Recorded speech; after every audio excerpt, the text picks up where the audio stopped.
this is Natasha, and I'm dropping by to tell you a story Nori about two sisters, a big sister and a little sister. Do you have a sister? If so, I hope you're always nice to her and never quarrel. Anyway, the big sister was called Debbie and the little sister was called Daisy. Debbie was 7 and Daisy was 4. And most of the time they were great friends. Even when Daisy broke some of Debbie's toys, she didn't mind too much. And most of the time, Daisy didn't mind being the little sister, but just occasionally it made her very cross indeed. And this story is about one of those days. It started out a pretty ordinary sort of day. It was the holidays and there was no school. So as soon as the two girls got up, they started playing. They played with their dolls in the room. They went down to breakfast and played with their eggy soldiers. And they went out to the garden and played on the swings. And Daisy decided it was shaping up into quite a nice day, because the thing she really liked best of all was playing with her big sister. But then it all started to go very wrong. "Come on, Debbie," said their mum. "It's time to go to Girl Guides." "Me come too, me come too," said Daisy, jumping up and down. "Don't be silly," said Mum. "You have to be 7 to join the Girl Guides." Daisy felt a bit cross about that.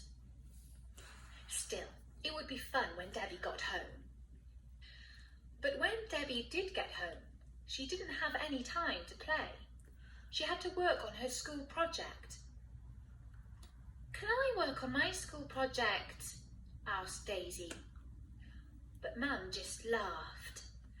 "Don't be silly," she said. "You don't even go to proper school yet." And Daisy felt a bit cross about that as well. After that, it was time for bed. "I'll take you up," said Dad, picking Daisy up off the sofa. "What about Debbie?" said Daisy.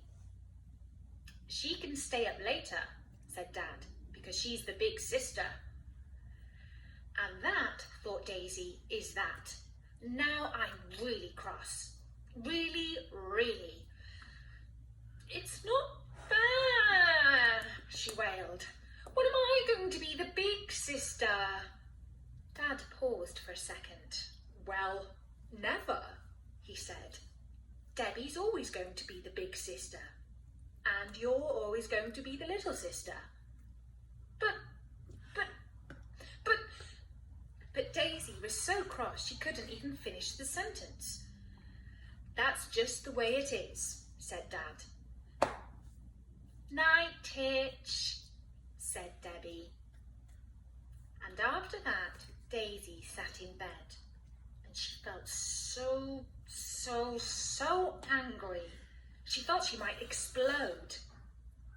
Never to be the big sister, she thought to herself. "It's just not fair." She was about to close her eyes when suddenly she saw a fairy at the bottom of her bed. "Who are you?" she asked. The fairy skipped across to Daisy's pillow. "I, the Age Fairy," she said. "The Age Fairy?" asked Daisy. "What's that?" And then it dawned on her. Can you help little sisters who really want to be big sisters?" The fairy nodded, but only if they really want to. "I really do," said Daisy. "Really, really." And so the fairy skipped into the wardrobe. She waved her wand and then she pointed to a red dress. "I've turned that into big sister's clothes," she said. "Just put on that dress and suddenly you'll be the big sister and Debbie will be the little sister." And then the fairy vanished. And as she closed her eyes and went to sleep, Daisy was wondering what it might be like to be the big sister for a change. She was a bit frightened, but also excited, because big sisters seemed to have so much fun. The next morning, Daisy woke up early. She was really excited about being the big